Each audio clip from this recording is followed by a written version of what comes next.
Hello, friends. It's Saturday morning. I'm gearing up to host my No Kings event in Nyack, New York. If you're in and around Nyack and you want to come, let me know. Love to see you. I know a couple of people. Sandman and Megan are looking like they're going to show up. Looking forward to seeing both of them and anybody else. I hope you go to one of the over 3,000 events across the country today. But I thought it would be fun to have a conversation with one of my favorite activists, one of my favorite community connecting people, one of my favorite people, Maura Quint. She is now at an organization called Families Over Billionaires. Go check out familiesoverbillionaires.org. Doing great work there. You can follow her on Blue Sky and TikTok and other places. Let her know that you heard her here. We always have great conversations. Very, very thoughtful. We talked, and you can watch this on YouTube because we talked on YouTube and Substack on Friday afternoon. So if you'd rather watch than listen or listen on Substack or YouTube, go check it out there. Let's do it right now with Maura Quint.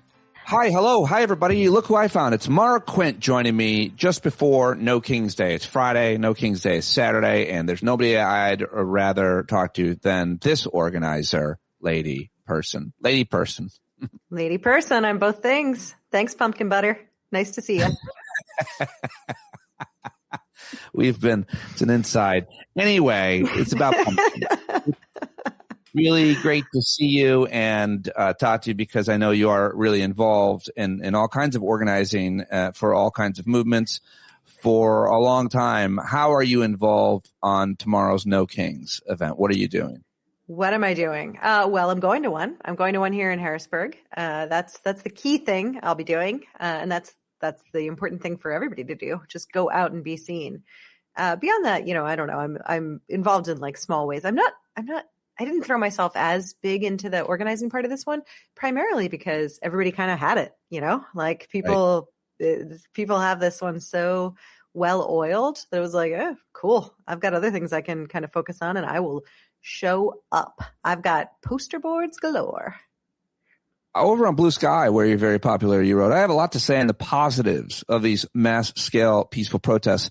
They can not only be the action, but the important pillars. Their high visibility can give us all an energy boost, can foster new connections, and are excellent entry points for people who want to start taking action. So I think that's so right and positive, and if you want to add anything to that based on your experience with these movements and organizations, I'd love to hear it. Well, I mean, I think it's one of those things that we hear a lot of like pushback or blowback on like, well, it doesn't actually do anything. It doesn't actually change anything. You can go out all you want, but Trump's still going to be in office and ICE is still going to be out there and all the problems are going to be the same. What's even the point of these sort of peaceful protests? I mean, I see that a lot. And I have fallen into that thinking before as well. Like, all right, great. So what? But because I have fallen into that thinking in my life, I have done a lot of counter thinking. I've really thought through like, well, what is the point of these mass movement sort of peaceful protests? Like, why are we doing this? Obviously, wouldn't it be better if we just kind of stormed the castle and we just took this whole energy and like, lit fire to the White House? Which, I mean, look, if anyone wants to organize that, let me know, like on Signal somewhere, quiet. But like, I'm not saying no. That's all. But I do think that these like too late. They already took half of it down. That's true. Maybe we could get in with the construction guys. Have we tried that? I mean, I don't know. There's some possibilities here. Anyway, so I think though that these like big, visible, peaceful protests are actually incredibly, incredibly important. And I think it's really easy to kind of dismiss them out of hand, especially, and I do think also they get dismissed a lot because they are often visibly very female-centered and led. And look, anything that girls like is stupid and dumb and pointless. Like that's what all of society has told us. So if you have a bunch of women, especially given how many of these are organized by like middle-aged and retired aged ladies, like that's definitely something we roll our eyes at. But I definitely want to push back on anybody who is giving that kind of a side eye to these. I think they are vital. I think they're so important for like so many reasons. I mean, one, they are highly visible. When we do these mass coordinated actions, we get a huge amount of attention, not as much as we should. Like there should be a lot more attention, but still it forces people to face something that they may be avoiding or see that there is this huge, huge opposition to what is happening right now. That's important. It's important that our opponents see it, but it's also super, super important that people who aren't sure or feel uncomfortable or nervous or live in places where they're surrounded by like MAGA or Trump and they feel very alone. It's so important that those people who kind of are in these sort of marginal spaces and feel very scared, it's so important that they see that there is a huge, huge swath of this country that stands with you and that supports you, and you are not as alone as you might feel. I think that is massively important. And additionally, like for everybody who's going out to these things, there's a lot of energy, like it's a really nice thing to be in a crowd of people who you have something in common with and that you can feel, I don't want to say safe, that's a bit overstating, but you can feel connected to in some way. I think that's so extremely important right now when we all feel often so disconnected, to be in those spaces and have that energy and get that energy from one another and get that like enthusiasm, because everything we're doing is hard and disheartening and it wears us down. And we need these jolts of like, no, this is why we're out here and what we're doing it for. We're doing it for one another. We're helping each other. That is such a huge thing. And you can't get that from sitting in your home. You can't get that from doing the one-off sort of things that we might be doing to fight back into protest. You need to be around people to get that energy from one another. So I think it's vital for that. And then, sorry, I'm just like, now I'm going to monologue here. But also there are so many people who don't know what to do, don't know how to get involved, don't know where to start. It's very daunting. They know they don't like what's going on, but they don't know what else they can possibly do about it. Like it feels too big. So this is an amazing opportunity for these people to come out and maybe take their first steps, their second steps, their third steps into protest, into organizing, meet some people. This is such an amazing opportunity for groups that are doing intense organizing in communities right now to connect with others who might be interested and involved and like give people these on-ramps into more sustained actions that they can be taking. There's very rarely another chance for that. We're all trying, like we're all posting online and, you're sharing around your things and you're trying to build an email list and send out that, oh, we're doing X, Y, and Z, or come out or join. And people still can't find it. It's still really hard. So this is a moment where you just have this huge opportunity. Everyone can come and be there and you can be like in this town square situation and share that, hey, here's what's happening. Are you interested in organizing against an ICE presence that may be already in our community or maybe potentially coming to our community? Here's how. Come on, sign up, get on board, show up on Tuesday, show up on Wednesday. Are you interested in doing the electoral stuff? We need someone out there collecting signatures on petitions. Can you do that? Is that something you're interested in? Do you just want to volunteer? Like, we have people here who are hungry. We have people here who are cold. We have people here who need help from one another. What can you do? And there's all these opportunities in front of you that you have the opportunity to participate in. And so I just think it's like a remarkable thing to be able to have this. I mean, really, I don't know what else to call it other than like a town square sort of event. We don't get those.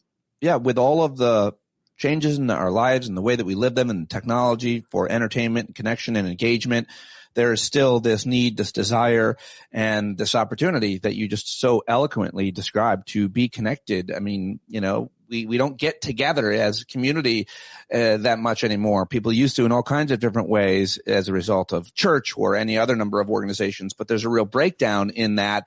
And this is something that creates a cohesiveness that you described perfectly well. And, what do you say to people who say, nothing really happens out of these? Or I've also heard experts on authoritarian history say things like, that attitude is exactly what the authoritarians want. They want you to think that nothing has happened. They want you to think that nothing changes as a result. What do you say to those cynical kind of responses? I mean, I think that's absolutely the case. Not only do they like the fascists want you to think that you can't do anything. They also want you to think that you're alone. Like that is incredibly key. They want you to feel isolated and that it's just too big for you to take on. So I mean, I think this is exactly the right counter to that, because it's not even, you may be in, Chicago or New York or one of these like massive ones, right? Or you could be in like one of the secondary or tertiary kind of events. Like we'll have several thousand people out here in Harrisburg, Pennsylvania, but I know there are events happening in small towns, especially in red states and in red districts, and there might be 15 people there. There might be 5 people there. And so you might feel like, oh, well, there's hardly, it's just a handful of us. But what matters is it's a handful of us everywhere, right? Like there's huge concentrations, but we're everywhere. And this is the rare opportunity that everybody gets to put their light on and say, yep, I'm here. Me too. It matters. That's so incredibly, incredibly important, because they want us to think that like, oh, that's just something happening out there in San Francisco or in like that crazy, Portland or whatever. Like those are just the nut job leftos. It really does make a difference if it is just you on your street corner, because I know I've, I don't know how it'll be this time, but I've certainly spoken to people at previous ones who said it was just me. I live in a town of 300 people and I went out myself with a sign and I got a couple of cars to honk. Like, oh my God, that to me is the most amazing, bravest person. I did that last year. I did that in Nevada. I just held a sign and I had a riot. It was fun. It's incredible. And it is, you are never alone, even if you feel like you're alone, No. I was shot 3 times and a bottle was thrown at me, but it was really, other than that, it was very fun. Well, what was in the bottle? Because now I'm interested. I mean, like, you telling me I could get a little... It was Pepto-Bismol. That is what I need the most. The alcohol I have. It's the stuff that I should be taking afterwards. Does anybody ever spike Pepto-Bismol? Does anybody ever mix Pepto-Bismol with alcohol? You know what? I think that's the only thing I haven't spiked in my home that is like liquid. I mean, I'll take a juice box any day. Like no problem. That's easy. But I do keep those two separate. They're for different parts of my life. Fair enough. Yeah. Really, really great kind of description of all the reasons as to why we do it and what to expect. What do you expect? I feel like the No Kings 2 was bigger than 1, 3 will be bigger than 2. And then, I keep thinking about how this country has also always had a pretty robust anti-war movement, at least in our lifetime, certainly against the war in Iraq. And that has to do with, because there was a lot of hype of that war. It was post 9/11 and there was the propaganda and they were trying to sell it to us. So we got in the streets and we protested it. We didn't get a chance with the war in Iran. He didn't even mention it in the State of the Union. Just a couple days later, just started bombing Iran. Now it looks like we're going to invade and send the Marines and the 82nd Airborne in. This is kind of, as a result, not just a No Kings rally, but a good old-fashioned anti-war rally, or at least the first opportunity Americans are going to have to show up. Do you think No Kings 3 is bigger and better? Does it matter as a result of this war we're now in? Well, I mean, I'm on the organizing calls like nationally and stuff, and that is certainly one of the things that has been shared, is that the expectation is this is going to be the largest anti-war rally in the history of our country. No King stands for a lot of things. People come out for a lot of reasons, but I do think that that's going to be absolutely center, because this is, I mean, I don't know if you saw, there was like a clip today of Trump like dancing on a balcony while like, I don't know, who knows what update he was giving, but we're at war and you're having people be murdered. I mean, like you're murdering children, you're murdering your own citizens, and you're dancing on a balcony. I mean, it's like, it's as though someone said the French Revolution didn't go far enough. Like, remember, like those guys were like a little more restrained. So we got to be more gaudy this time around. And that seems to be what's happening. So I think a ton of people are going to be out for that reason. And I know a lot of veterans groups have been involved in the No Kings protests already to date. So I'm sure there's going to be a lot of talk and sentiment and anti-war protesting going on.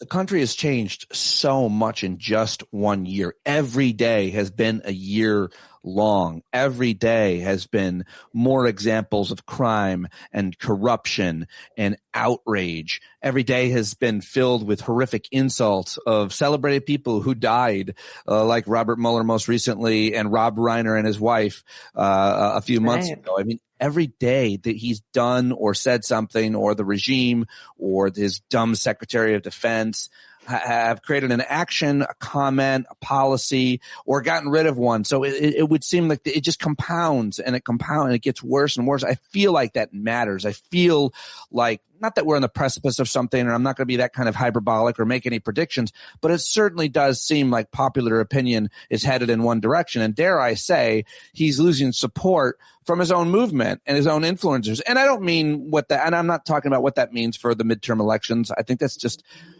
talk of it is almost 200 days away. I don't even want to discuss if there's going to be elections. But what I'm trying to say is there has been a real sea change in attitudes. And those who are apathetic or just voted for Trump because they thought it was cool, they are seeing what they wrought to some extent. How much do you think has changed in the kind of social fabric in this country, given what we've seen in the past year? Yeah, I mean, Trump's popularity has been absolutely tanking. So Families Over Billionaires is the organization that I work with. We did a poll that came out just about a month ago. And in that poll, it was a nationwide poll, and we looked at a lot of different groups. We were obviously looking at taxes as a primary driver, but we also did a lot of polling on just sentiment about Trump and MAGA. And of course, those were falling.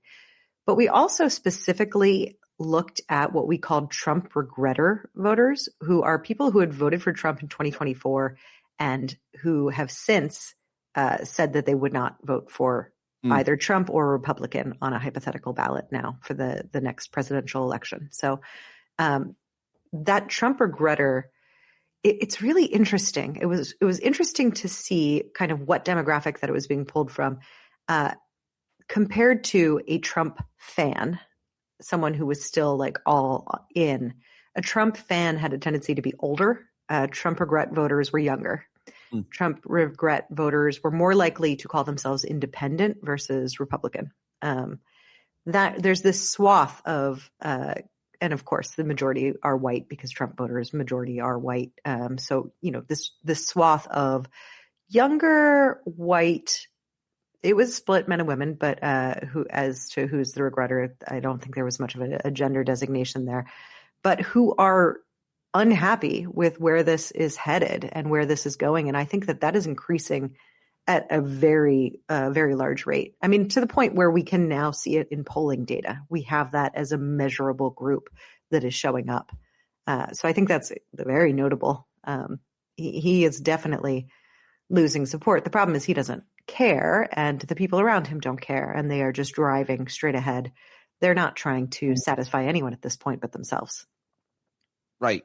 And part of that satisfaction is enjoying other people's suffering. Winning is the only thing that matters. Cruelty is the point. One thing I didn't mention is, of course, what we've learned from the Epstein files. And I think that's turned a lot of people off too, because if they're not convinced, it certainly has created doubt around Trump and his friends, and including others in the actual administration. And so I think that matters a lot too.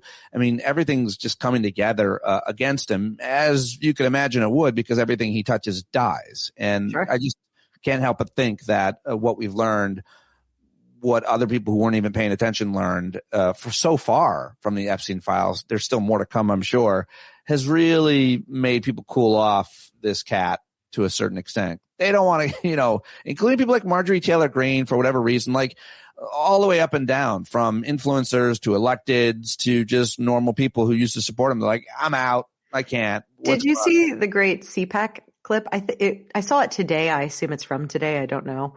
But there's this moment where like whoever is speaking is just like, and what do we think about impeachment? And the crowd cheers. And he's like, no, wrong answer.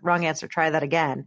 What do we think about impeachment? They're like, oh, but I mean, they don't even know what they're not paying any attention. I saw that clip. That was that dumb Matt Schlapp. Amazing. That was amazing. I think they meant like, you're going to impeach Democrats. Oh, who knows? But it was just hilarious that they were that out of touch. I do think some of them, though, I even think some people at CPAC would be happy to see him impeached. Even the extreme, like he is, I think, becoming much more of a liability to a lot of the people who hope to have careers past him. What do you make of the overt Christian nationalism we've seen from the Secretary of Defense in particular, not to mention others in the administration, that we should be praying for our soldiers every day, get down on one knee in Jesus' name? Now, you're my understanding is you're not Christian. It's true. I'm not. Have you gotten down on one knee to pray for the soldiers in Jesus' name? We haven't learned that in my shooting practice yet, but I'm pretty sure that's one of the positions you can take with with a scope. I mean, you know, whatever. They're Nazis. I know that's like, oh, we don't want to throw it around. I mean, whatever. You choose your word. They all work. White supremacists, you know, a Nazi, a fascist, just a piece of shit. It doesn't really, really matter. I think trying to make an ideological differentiation here is just wasted.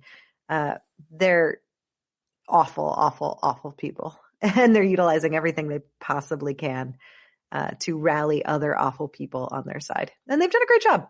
And I can't wait for them all to no longer take breaths above the earth. I want to ask you just a couple of other totally different okay. questions, because I love talking to you about things, getting your thoughts on things.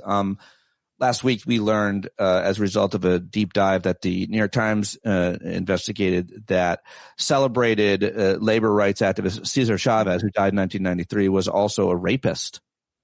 What are your thoughts on the men? What are my thoughts on men? Is that what you wanted to ask? Because I'm happy to. You had posted a lot about this.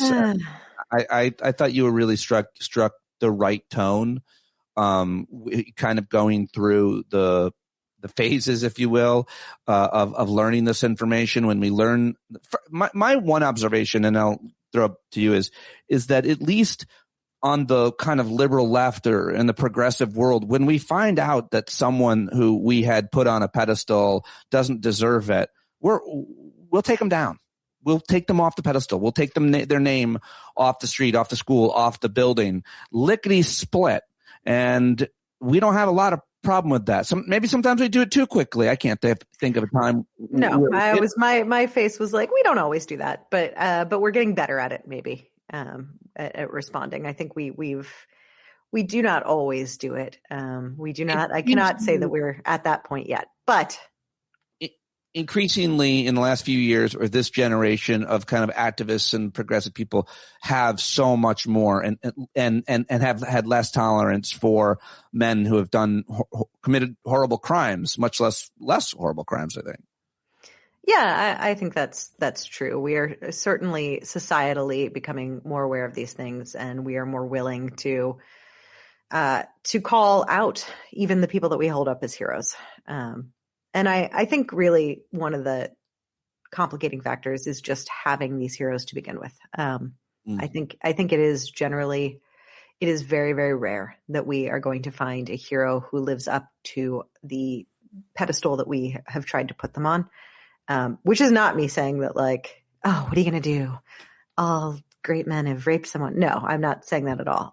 I'm just saying that I think if we can look at these people as humans first instead of heroes, we will do better in terms of our own inner sense of disappointment, just moderating our own sort of feelings on these things.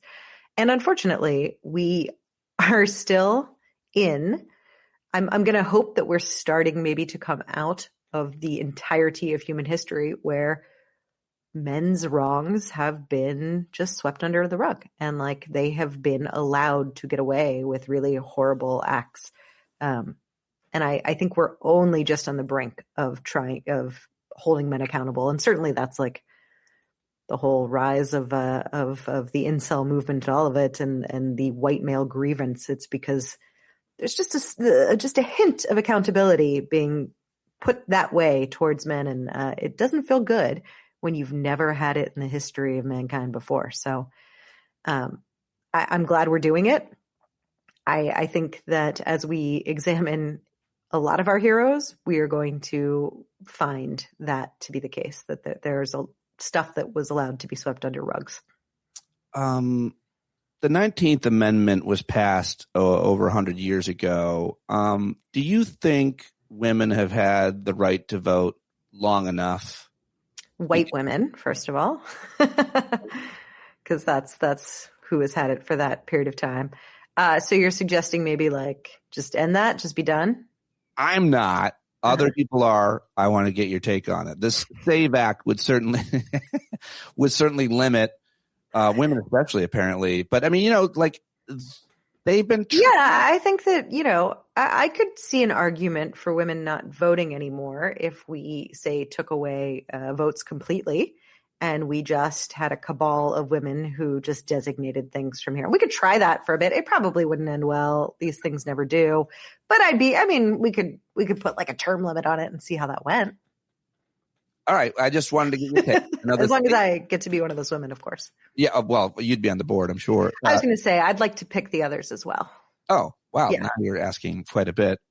I wasn't asking. I hope you noted. Oh, wow. Yeah. Got it. Yeah, some stuff's coming, Pete. I don't like it.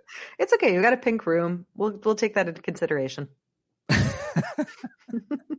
I just imagine me like screechily defending myself, but I've got a pink room. It's, there's a vibe of inclusivity to it. I appreciate that. I'm just saying, it bumps you up like a notch.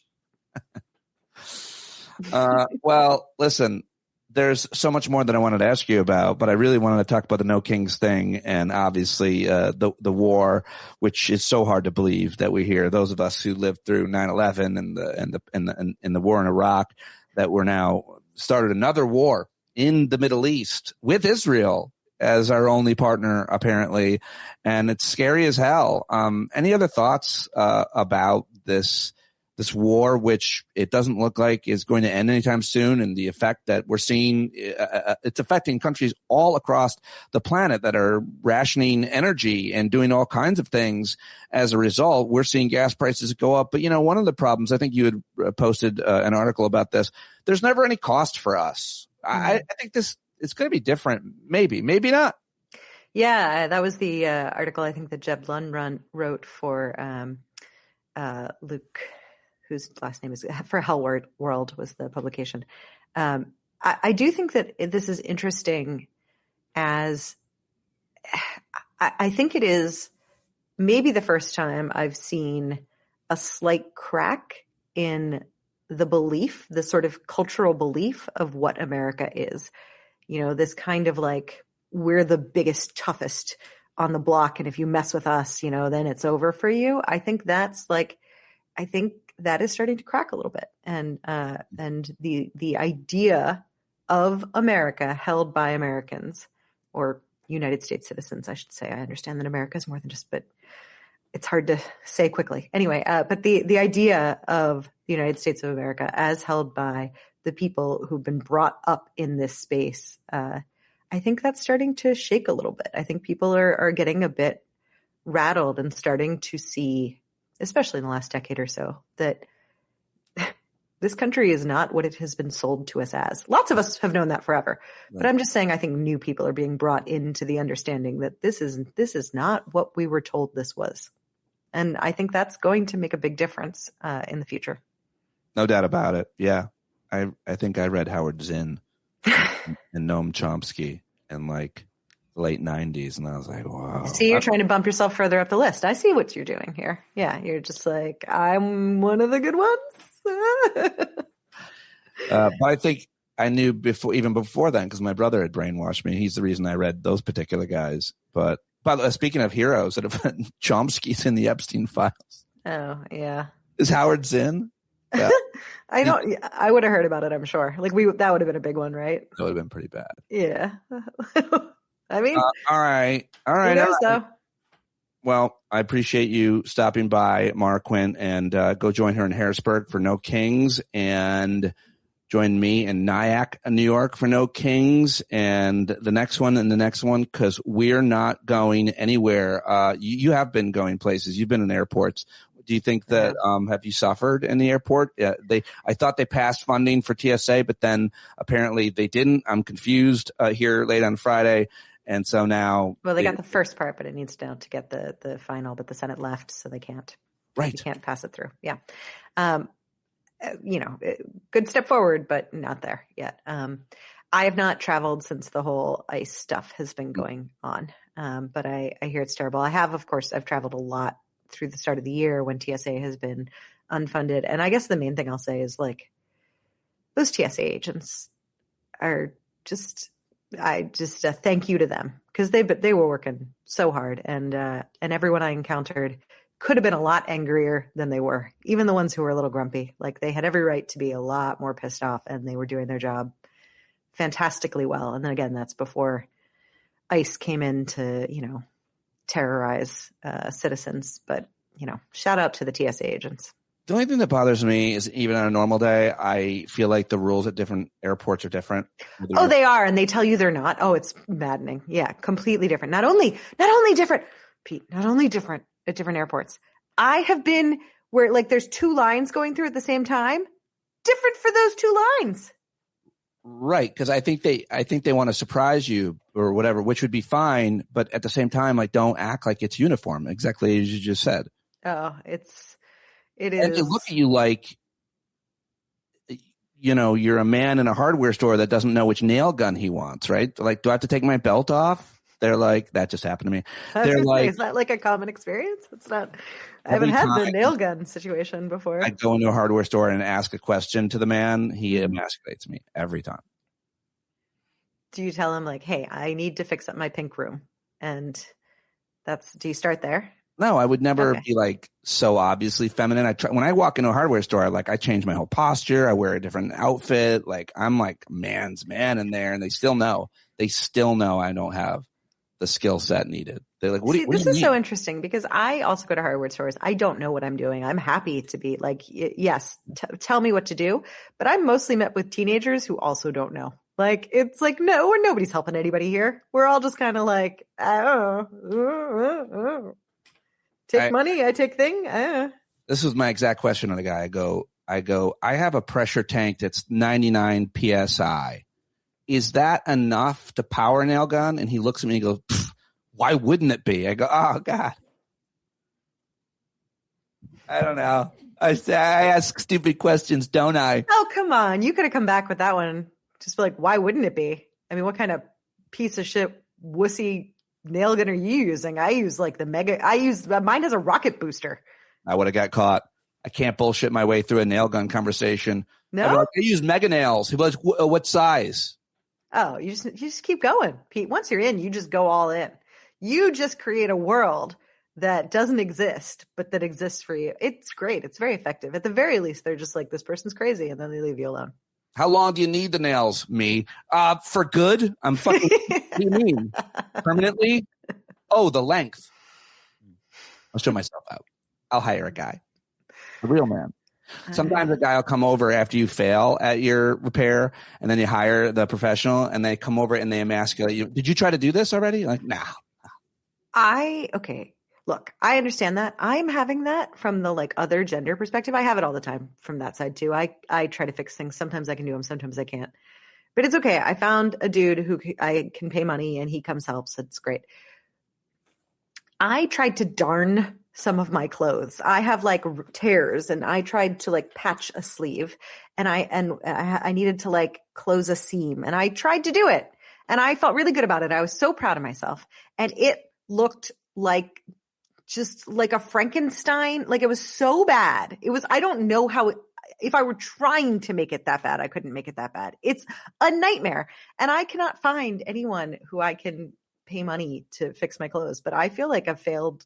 Like it's the first time I felt like pure gender where I'm just like, I'm a worthless woman. Like I can't even now at what point I would have learned to like darn things or why I would have that in my head as being like a female activity that I should have to do. Like it's such internal sociological conditioning.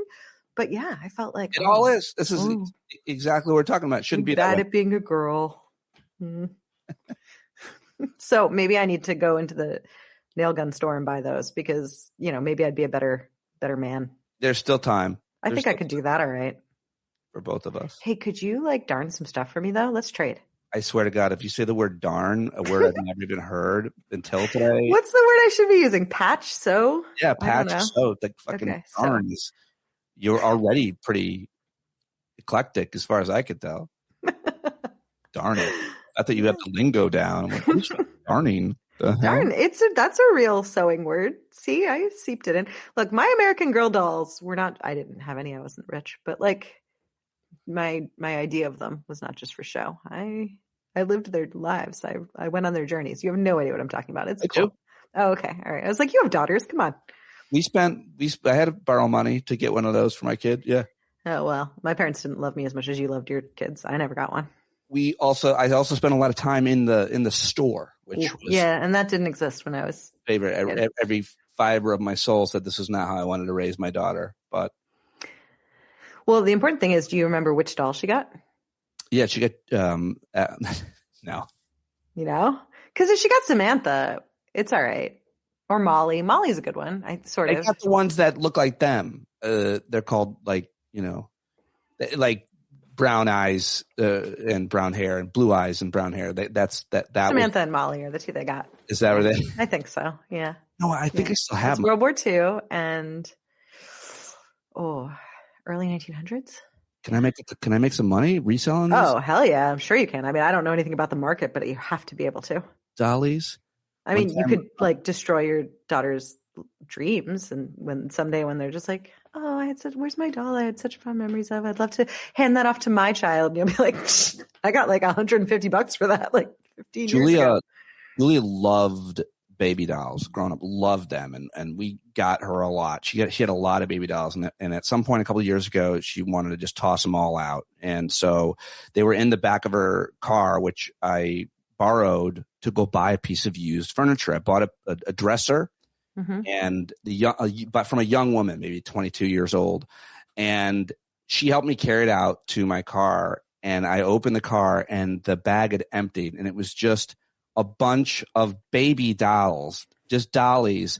And this 22-year-old woman looks at me, and I look like me, sure, with a bag of dollies. And I just those are my daughters. Those were my daughters. I'll just forget it. This is my nightmare. Do you know about my intense fear of dolls? No, but I share it. You're gonna have me back on. We'll have a fears conversation, and I will talk you through my doll fear. Yeah, we should do it. We'll set that up. Just fear. It's real. Just some fear. Of our. But the nonsense fears, the unimportant fears, not hey, we're at war. We put that aside. Irrational fears with Irrational Fear Day. Let's do it. Going forward. There's real things and there's irrational things. We need the irrational. It's good. All right, Maura Quint, everybody. Thank you very much for watching live, and we'll talk to you tomorrow. We'll see you at the No Kings tomorrow. Thank you so much, Maura. Bye. See you, everybody. All right, there she goes, Maura Quint, my pumpkin butter. Very, very fun and smart and thoughtful and thought-provoking as always. Go follow her on Blue Sky. Go support families over billionaires, and go to No Kings. I'll see you out there. Have a great one.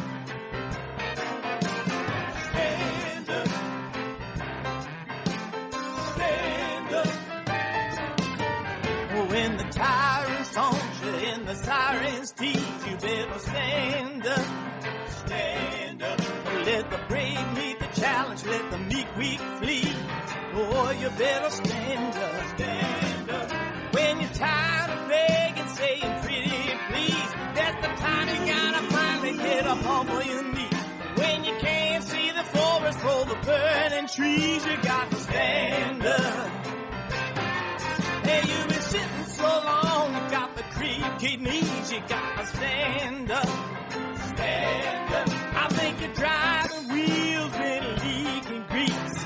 Boy, you better stand up. Stand up. Well, there's a whole lot more of us who know what's right. They'll keep right on ignoring us if we keep sitting tight. You got to open up the window to let in some light. You gotta stand up. That's right. You got to rise up, you got to stand up, you got to stare the devil straight in the eye. We got to let him know it's his turn to go. See it clear when all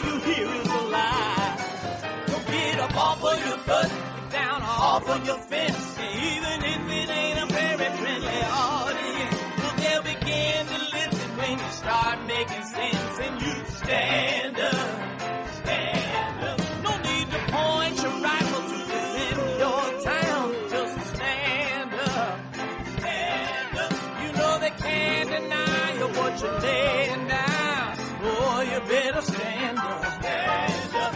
Show your face of every color, yellow, black, red, and brown. She's the place where every lost child will finally be found. There's only one thing to do before we stand our ground, and that's stand up, stand up. Well, the founding fathers saw a land for all. They had to stand up, they had to stand up. They had a keen imagination for a crystal ball, drawing all the plans of stand up. But all they had to go on was the time they were in, with other causes for laws, and since they weren't even sin, they knew that change was gonna come before the change would begin. They had to stand up. Alright, they had to stand up. We got to stand up. We got to look the devil square in the eye. We gotta let him know it's his time to go, and make it clear when all we hear is a lie. Why you lying awake wondering where the money all went? It'll be the cost of freedom that'll go unspent. You can see him flee the scene of that experiment if you stand up. Alright, we got to speak up, we got to reach up, and raise your voice in every way you know how. Don't be toes up, you got to show up. Ain't no better time to do it but now. No need to pledge allegiance to no wanton tribe. Rise up, show obedience to the voice inside, and listen well and it'll tell you not to run and hide. It says stand